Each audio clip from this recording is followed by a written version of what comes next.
All right, guys, we're gonna go meet Sev Ohanian, who is a Golden Globe winner, an amazing producer, has his own production company, and he's up for 16 nominations for the Oscars. So let's go see what he has to say about how he got there.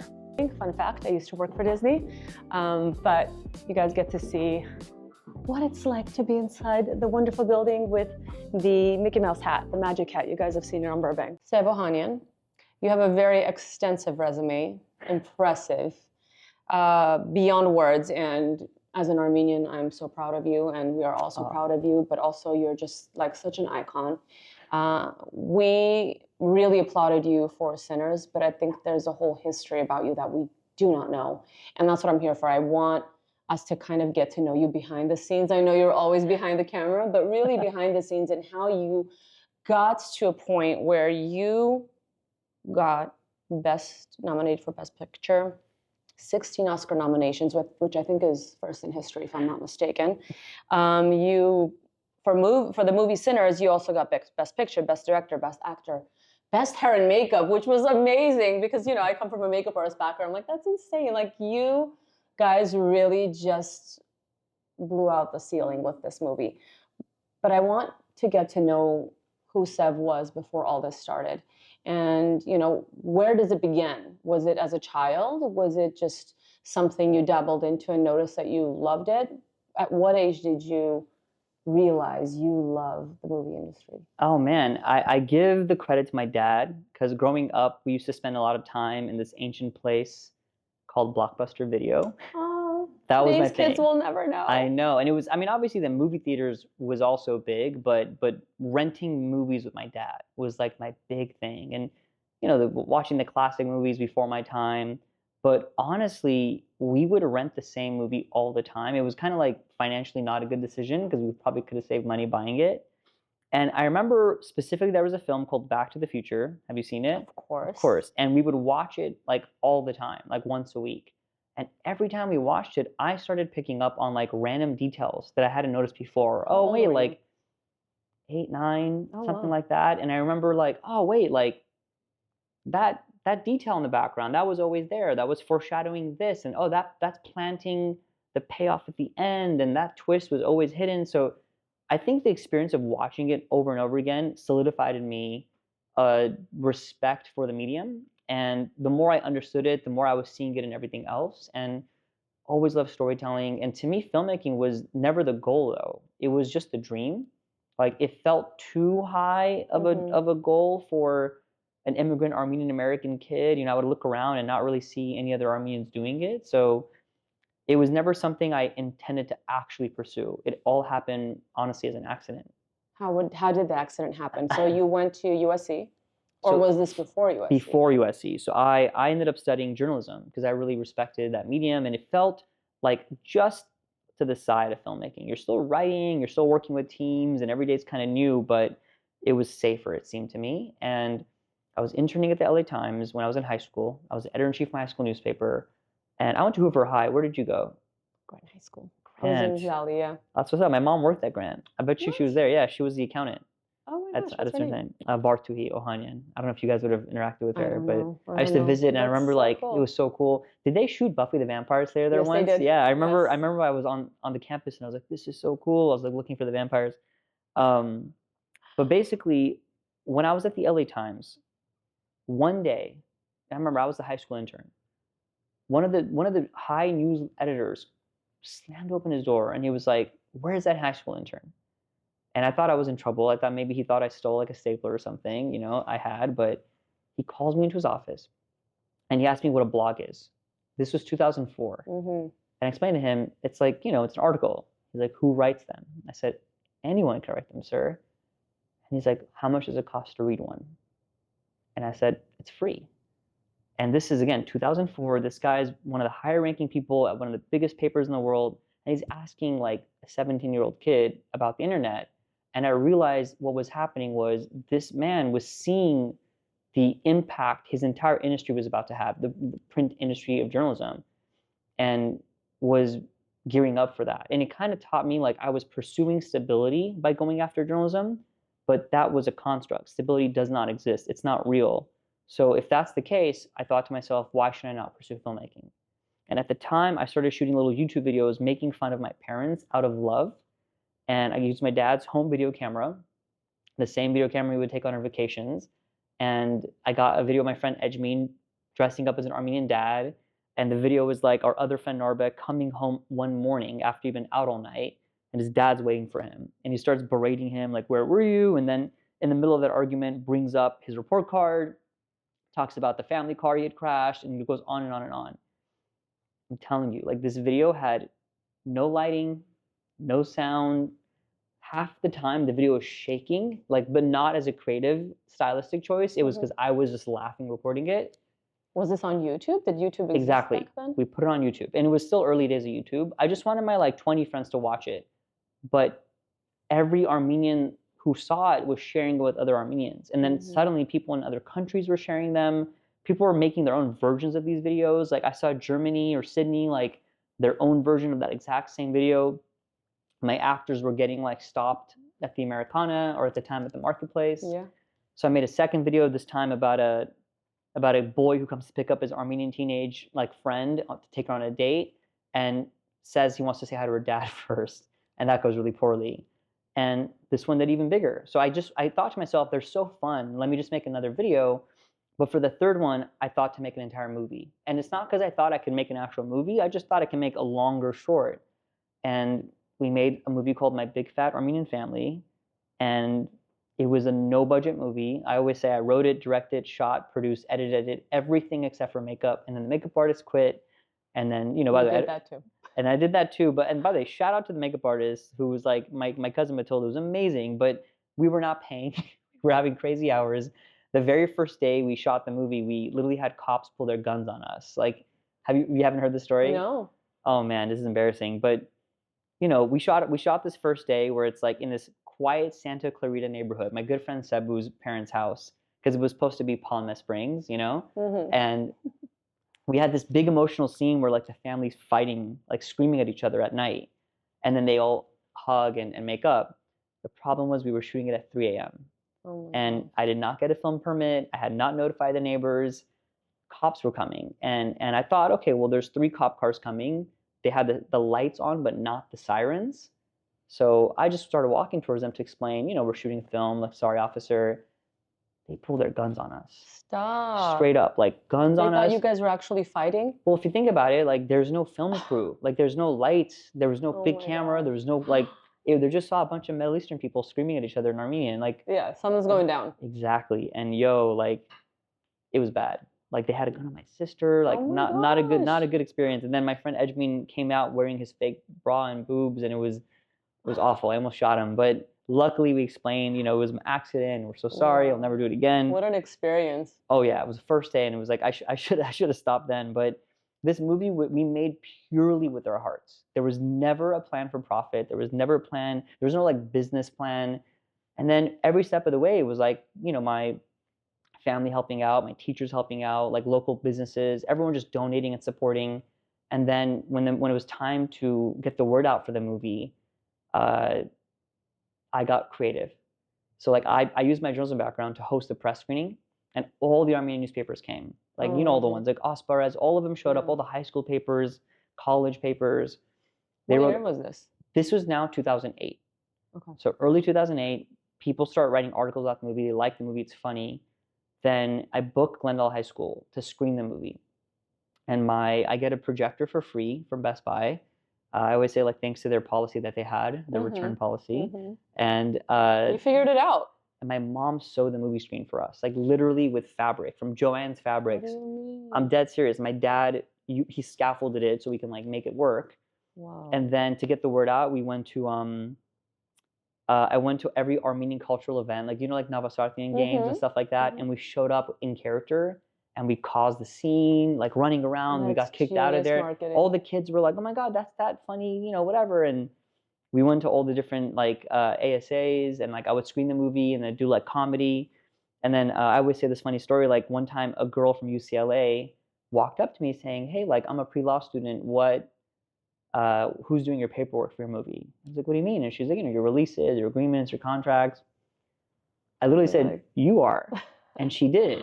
You don't think about that stuff because as a creative, you're not thinking about all Not the at all. technicalities. You're just At all. loving what you And do. that woman to this day is my lawyer, by the Oh, way. no She became way. my entertainment attorney. It's Armenian Amazing. yeah. That's loyalty. And then lastly, like we got flyers in every school locker in Glendale. Like I literally, I mean, I shouldn't admit this, but I'm sure the statute of limitations is over. I literally snuck into every school overnight and No slipped, and like just so that kids would open their locker, like, oh, what is this movie? Like, oh, that looks funny.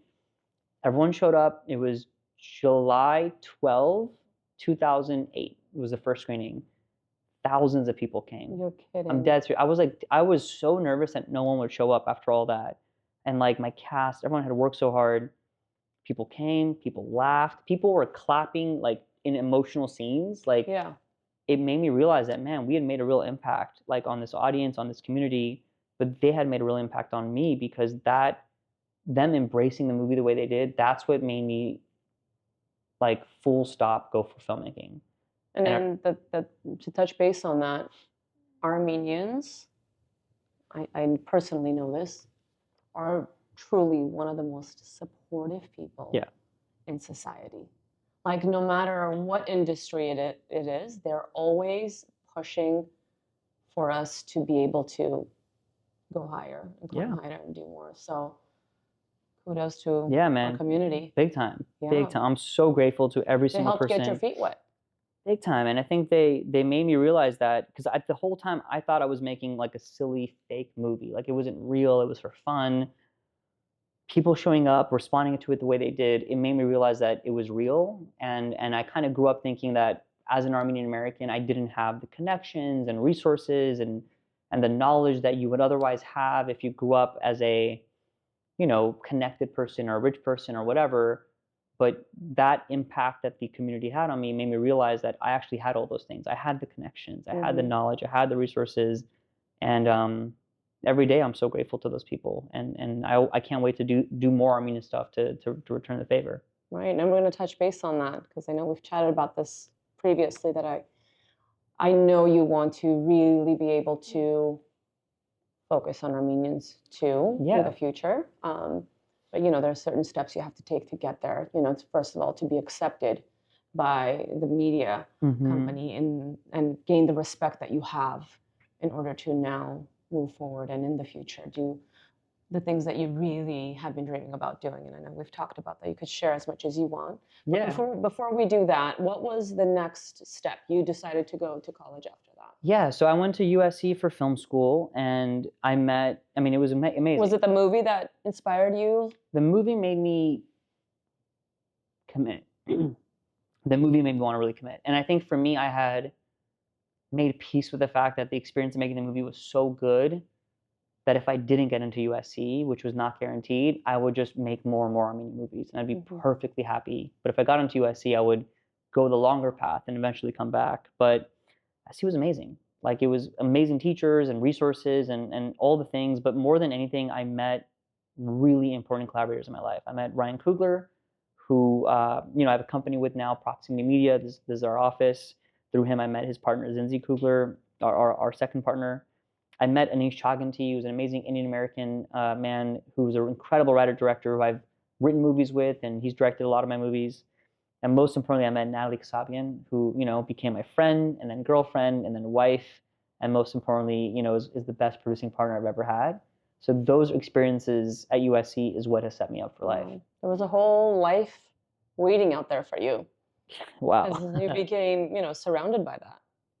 Yeah. Personal life, business, work. Yeah. How did you decide, or not how did you decide?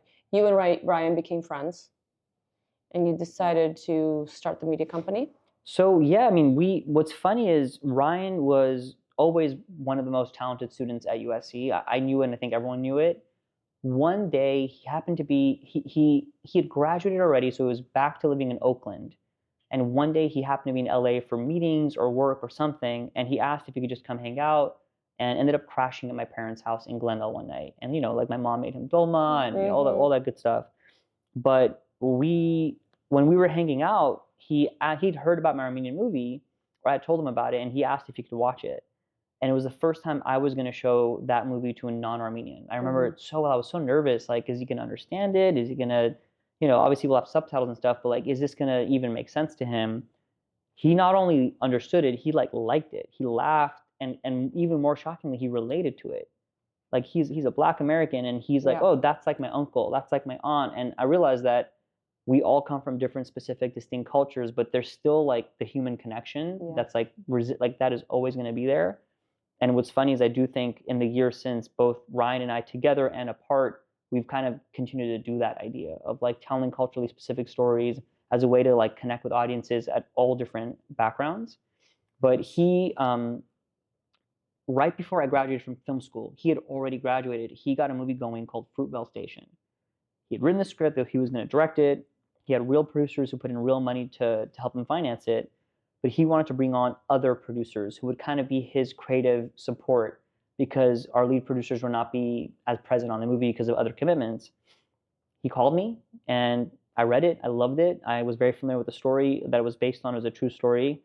Went up to Oakland, and right after I graduated, and we made this movie. And we were some of the youngest people on the entire crew. I had never worked on a real movie as an assistant, as a camera person, as anything. Wow. And we had to figure out how to be a director and a producer, and all of us, like a lot of us doing it for the first time. Hardest movie I've ever made.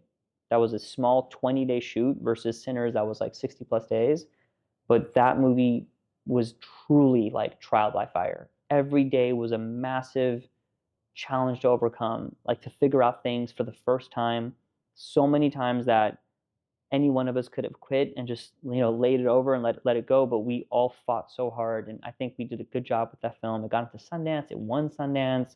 We went to the Cannes Film Festival, and you know, Ryan went on to have this incredible directing career, directing big movies like the Creed movies and then Black Panther for Marvel, while at the same time I went off to go produce a whole bunch of indie films and kind of slowly get more experience as a producer, and kind of build my reputation up, get paid more and learn a lot. Like on those indie films I did like a faith-based movie in Louisville, Kentucky. I did a Chinese movie, movies in Texas, movies in Savannah.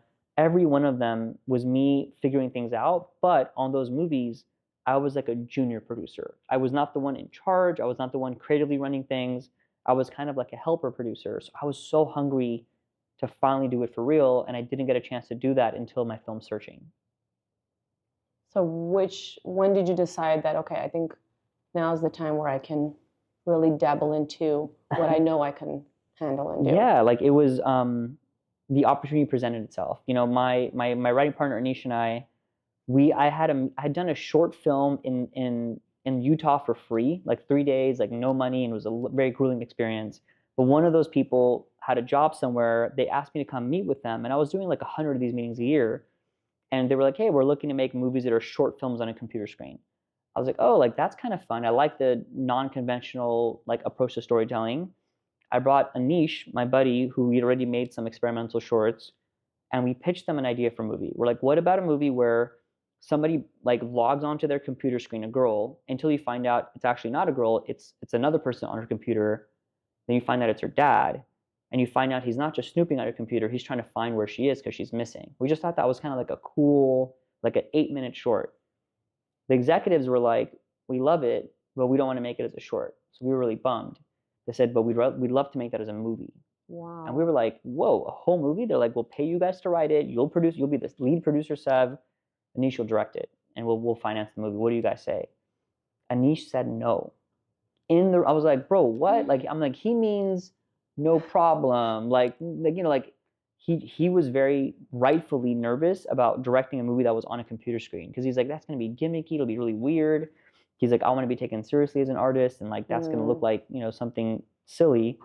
But I was like the hungry immigrant hustler. I'm like, yo, like he means no problem. Give us a few days. We'll get back to you. And I just kept kind of like asking him, I'm like, okay, we're not going to do it, but if we did it, how do we do it? And how can we make it cool? And how do we address his very valid concerns? And we ended up coming up with a great take to it and wrote it as a full movie. My first time writing a movie, like since my Armenian film.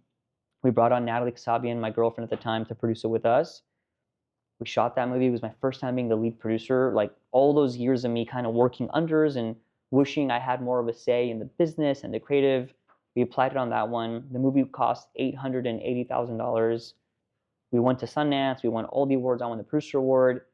We sold it to Sony, and it made $75 million in theaters. Wow. Which was like such And this was your first real first movie. time as a lead producer, yeah, and it was beautiful. Like it was, I'm so grateful and I'm so happy for Anish because he worked his butt off. Our editors, Natalie, my wife or girlfriend at the time, was such a power force herself that it really kind of proved to the industry like, oh, we have the right taste and we can deliver and we kind of understand the audience. And that went on to be all sorts of things for us. Around that time, Ryan and I were always keeping in touch, and I was giving notes on some of his movies and hanging out with him and Zinzi.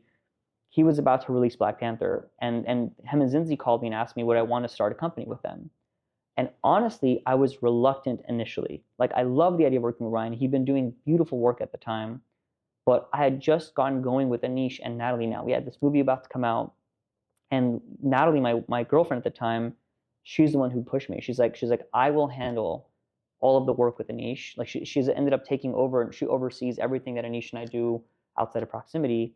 She made it possible so I can go to Proximity, and we did Judas and the Black Messiah and Space Jam, and now we have this wonderful company with all these amazing employees and all these projects. But it was really just that one moment of Natalie saying like, you can do this, like I got you.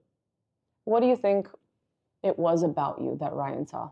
And again, I know this is a question that he'd better answer. No, but I want you totally. to be able to. And I chose him because undeniably he's incredible at his job and had already achieved so much success. But genuinely more than that, like he's such a good person, and everyone who knows him, everyone who meets him, I would say agrees. He's got this incredible humility to him, a real collaborative nature. He comes from a good family, and I think that's another like intersection that I think we both share. Like we're very family rooted and really take care of our people. He's just really lovely to work with. I think for him, to me, if I had to say, I mean, it's funny, he's said back then and even more recently that he was even confused why I was in film school. He was like, we all came to film school to learn how to make movies, and here you are having already made a movie. And that was a really impactful comment that's taken me years to unpack, that my Armenian movie was a real movie. It wasn't just something I did for fun. So I imagine he probably, he had heard good things about me from friends of ours who we'd all worked together, but I think he liked that I had an entrepreneurial, point of view. I imagine he had seen Searching or heard about it at the time and saw it was good and for how unique it was. And we had the experience of working on Fruitvale together. That was a grind, like I mentioned. It was a really challenging movie. At any moment, any one of us could have just been like, I'm good, because we were getting paid peanuts. It was certainly like thousands of hours of work, and we stuck through it all together the whole time.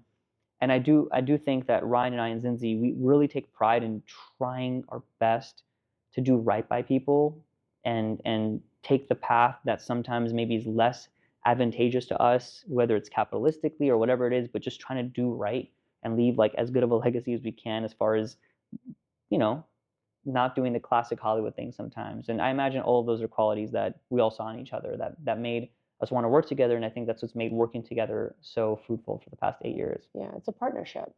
And you have to choose the right partner no matter what business it is. Yes. So personality and having the right characteristics align with yours really just created harmony with you guys. What are your next steps? I mean, we're going to wait and see what happens at the Oscars. Yeah. But I mean, it's already winning, getting nominated 16 times is insane. How does that make you feel? It's only been a few days, so I haven't fully processed Absorbed it. We the morning of the Oscar announcements, my dad and my mom and my sister came over to my house with me and Natalie, and we watched it together, and my dad was keeping count. And when we finished, he's like, "Oh, you guys got 16." I literally did not believe him. I'm like, "Pop, no, it's khalas. It's not 16." And he's like, "Chess, how about them? Like, you don't believe me?" And then when the article started coming out, I was like, "Holy smokes, we got 16." And he was like, "See, you believe the articles, you don't believe your dad." It was a wonderful morning, man. Natalie made a feast for everybody, and we celebrated. And our son woke up, and we tried to explain to him, like, what Daddy's movie, blah blah blah. And he was like, "Construction trucks." We're like, "Nope, no construction trucks." Gosh. So, Cutie. but it hasn't landed. Like I always say, Surreal. like it hasn't landed for sure. We've been busy because we're really working hard. We have TV shows and other movies. Everything's a grind to get going. So there's only so many hours in the day I can devote to like thinking about it. But what's been really lovely is calling everyone, calling all the people that are nominated, calling the people who are not nominated but contributed meaningfully to the project, thanking everyone again, and just relishing the fact that audiences and critics and now award committees on these movies, which are literally our peers, fellow filmmakers, liked our film enough to think of it almost a year after it came out as a favorite movie. Like, come on, man, that's the dream. It's beautiful. I mean, do you look back, what would you tell your 8-year-old self who was watching these movies? Like, hey, you can do it in the future. You can make this dream happen. So what do you say to the young kids who are watching and they're like, I want to be a producer one day? I know as a young Armenian immigrant yourself, you made it happen. You are the epitome of what Thank you, man. we can accomplish. But what words of advice would you have for those who, they're really trying, but they think that the dream is too big? Yeah, I'm a big believer in like not giving fluff advice, like what I would consider like believe in yourself and you can do it. All of those are true, but I'm really like I'm a fan of tangible things. And I would say to any young, specifically any young immigrant, somebody who feels like they're outside of the mainstream, my advice is educate yourself. Truly, there's no excuse today to not be as educated as you possibly can on whatever you want to achieve. If it's filmmaking like mine was, great, but whatever you want to do, there's books, there's podcasts, there's YouTube videos, there's incredible resources like this video. There's no excuse not to be the most learned person in your competitive space. So that is first and foremost, and that includes university and college, but it's not limited to that. And for me, I was obsessive. I went and got every book on filmmaking. I read them cover to cover. I would download screenplays and read them at night just to kind of make sure I was up to speed. That was like a massive cornerstone for me because it hit me. I'm like, how many people are trying to enter the film industry? And even if you just count the people who graduate from USC and NYU and UCLA, it's like every year the job market has an extra 600 people. Like, how do you stand out? Be the smartest person in the room, right? Secondly, for me, I realized that connections, networking, like it's not just trying to get in touch with the biggest person you can get your hands on. Like I used to do that. I spent a lot of time desperately chasing meetings with like big agents or big producers or actors or directors. And unfortunately, those meetings, when they would ever land, it would just be me asking them questions and nothing really came of it. I realized that the best way to network is to do it laterally. People who are on the same level as you, that you can't benefit from, they're not going to get you a job, but together you can accomplish things. And my Armenian movie was a good example of that. Even Fruitvale, my fellow film student asking me to help him out, like those are all examples of the right kind of networking. And how do you make those connections fruitful? For me, there's this old saying like Hollywood is all about who you know. And I've learned that more truthfully for me, it's all about who knows you. So like, how do you get known is you just do the work. The more good work you do, obviously making short films and putting them out is an easy thing in my industry. That doesn't apply to every industry, but treating every connection, every meaningful interaction with somebody as best as you can. Obviously you can't do favors for the entire world, but the more you leave good impressions on people, even in small ways, over time, I have found that compounds because those people eventually talk to each other and then everyone has just good feelings about you and good vibes about you. You kind of did as many people right as you could. Eventually that kind of creates a network situation for you where you can actually, help each other out. And then lastly is capitalizing on what you have. It's easy to think because you made the mistake of not being born rich that you don't have resources. You cannot use your dad's, whatever, like trust fund, all those things that I didn't grow up with personally. But you have endless resources, especially if you were lucky to be from a tight-knit community like the Armenian American community, but any community. There's people out there who want to see you win. They're going to help you out. Like, as you said yourself, Armenians are so supportive. You just have to look and show the positive intent that you have and lean on that. And if you don't have at your disposal a resource that you want for this big movie, then, change your outlook and try and focus on the resources you have and do the best you can. That would be my advice for young people. Hopefully that's actionable and like tangible.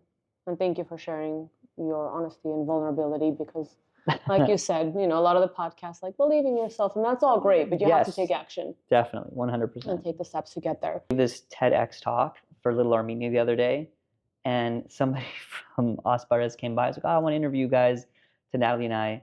And my dad was joking like, how come no one ever wants to interview me? And she was like, wait, I'll interview you. And I was like, oh my God, that's so funny. Like, you should be interviewing my parents, honestly. But they're so proud, you know. My sister's incredibly accomplished entertainment attorney who, like, you know, just laps around me as far as her accomplishments. I really credit my parents. They did a good job with us, no question. They were such great role models and hard workers, and again, really try to always hold good values. My parents are my biggest fans. That they, you know, they're at all of our premieres. You know, I get them to go to the Oscars with us. That'll be really fun. And you know, I feel like we're living their wildest dreams. But every day that I feel like I'm having a hard day on set or you know, in this office trying to make movies happen, I just remember my dad spending his entire life like working on his hands and knees, like building houses, and my mom, you know, coming to this country and you know, the incredible career path she had, where she started, where she ended up. So I feel like what we do is so easy. So I owe everything to them. It's funny you say that. I say that to my parents all the time. And I say to people around me all the time, because my dad, like yours, you know, hands and feet, blue collar jobs. And Same, just yeah. like, oh, I'm doing makeup and making a living. Like, what is this life, you know? Yes. But it makes them proud, and that kind of make me happier. Speaking of social media, you know, we talked about this a little bit off camera. You were saying, you know, this is the future, social media. And what advice do you have for those who want to get into production, but social media is kind of taking over? Because a lot of times these content creators literally become their own producers, directors, editors. Like, they're doing the whole thing, like you mentioned many years ago. They're doing it on their own, and they're doing it on social media. They're doing it on YouTube. You know, is that where it's headed? I mean, we're still watching movies, obviously. We love that cinematic experience and storytelling and long format, because, you know, that's kind of detaches us from everyday life. But, you know, where do you see producing going in the future, movies going in the future? Yeah, I mean, it's ever changing. And when the color television showed up, everyone got nervous. And when Netflix first showed up, everyone got nervous. So it's a natural state for our industry to be fearing change, like how my journalism industry was, you know, 20 years ago. I think it's very hard now to make a movie get released in theaters, especially an original movie like Sinners, and have that be a box office success, because audiences are very, I think, trained now to only go see a movie in theaters under very specific circumstances. Otherwise, you might go see a movie in theaters and you might tell your friends, oh, it's really good, man. Definitely catch it when it's on streaming. Like, that's a very common thing that you hear. Like, when you tell your friends, go see it in theaters, it's rarer and rarer now. And part of it is because a lot of people are engaging daily with YouTube and Instagram and TikTok, watching interviews like this, because there's a comfort factor in that, right? Like, your audience, they love you. They love watching you talk. They love you. You're kind of become like a mainstay. Whereas going to a movie, it's not that. You know, there's nothing as familiar about that, depending on who they're going to go see. It's obviously expensive. You got to get babysitters if you have kids, parking, concessions, all that stuff. So all of which to say, yes, like, the industry is ever changing. If I was a young person and I was interested in getting into film production, period, 100% consider social media work as a way to do that, as an avenue, you know, specifically. But if you want to do filmmaking and be in cinema, there's only one way you could do that. It's a cinematic experience. I just think it's our responsibility to be open to everything like that. You want to hear a funny story about social media and me? Yes. When I was doing indie films and I was really struggling financially because they don't pay all that well, there was a moment where I was like, yo, like, this may not be sustainable, because I'll go and work on a movie for months. I'll be often away from my family, and by the time I come back, I'm like a broken man because it's so hard, and my bank account barely shifted up, right? It's just the reality of independent film, especially, you know, at the time. And I got an offer to have a job that would be a 9 to 5 job, which is like really lovely and short hours compared to what, you know, the usual job would be. And the salary was 6 figures, which was huge for me, like, back then. And there was benefits, which is not something guaranteed for me. And there was like stock options, which I didn't even know what that was. You know what the job was? You would love this. It was producing makeup videos. No, stop. It was like a Santa Monica studio, that they had set up all of these like little fake sets. And one of the sets looked like a teenage girl's room. One of them looked like a mother's bathroom. One of them looked like, I don't know, like someone's kitchen. And they were literally like set design. They looked like real spaces. I And think I know which one this is. okay, you know what Yeah. this is? And the idea was that they would get sponsorship from like Revlon or whatever the makeup brands are. And they would give these young teenage influencers. Was it Ipsy? There was a few like, oh, I'm not going to say anything. I'll tell you after the camera stops. And they were going to pay me all this money to just sit there and produce that. I'm like, what am I producing? Like, it's all done. And I was about to take that job because I was like so. It's enticing. I mean, it was nice because it was like, okay, I'll actually get some real money and be comfortable and maybe see my friends. And Natalie Kasabi, my girlfriend at the time, we had just started dating. And I was like, I can go do this beautiful, like relaxing job, or I can go to Texas and shoot this grueling movie and get like $7. And she was like, do the grueling movie. She was like, go. She's like, that script is a good script. Like, that movie's good. That'll be a great experience. Like, I'll be here. And I did, and that movie was amazing, and that kind of led to that movie, and led to that movie, led to that movie, and all of it led to here. But that makeup job, I still dream about it. That's amazing. How supportive? I mean, how important is it to have a supportive wife in this industry? So supportive, man. I mean, I'm so lucky that she's not only an incredible partner and wife to me, but she's an amazing badass producer. You know, I was telling someone earlier today, like her nickname among the movies that we make is that she's an unassuming hustler. People always said that about her because when you meet Natalie, you don't think of her as like this like fierce producer, but she's fierce. I've seen her like stand up to some very powerful people in this industry and gotten them to like back down because she just speaks with conviction. She knows she's able to like spot injustices and like fix them, and she's got incredible creative talent as well. So the fact that I get to go home every night and like commiserate with her, vent to her, strategize with her, she's just an incredibly huge benefit to me. And I hope she would say the same about me. I'm sure she would. Congratulations on Thank you. everything. Is there any last words you want to say for the podcast, for the viewers? Just that, like, advice? I can't believe I'm still like in a room with you talking to you, man. Oh, like, man, come on. Yeah, dude, come on, man. You know who you are. You're one of the greats. Stop. Yes. Yeah. No, it really means a lot to me. To me, I don't see it that way. I feel like unlike you, social media was a very, very big part of my life, and I think, and that's why I do this, because I'm always in front of the camera. And people see my success on camera all the time or on their phone all the time. So people are able to kind of, they look up to you in a sense where like, okay, you're a young Armenian female who's been able to have a family and be able to have a business, and you're able to like spend time with your husband. Like, they see these things and it could be aspirational, but there are so many, but all of the ones behind the camera are also doing such amazing things. We just don't see it. And to me, I'm like, we're all in it. We're all doing it. We're all living this life. We're all hustling. We're all, trying to keep a family happy, keep ourselves happy, just be good humans in life. We're all kind of living these parallel lives. But for me, it seems like it's a big thing what I do because it's in front of the camera. But I used to be a makeup artist for such a long time, and I would meet such strong, independent, powerful women all the time. And I still do. The people that I did the makeup on now buy my cosmetics, and they'll come up to me and they'll be like killer lawyers, pilots, like all these things. And they're like, we love your makeup. I'm like, oh my, that is flattering to me. The people behind my brand and behind the camera, and people like you who are just doing amazing things, especially someone like you. You are not in front of the camera being, you're not an actor.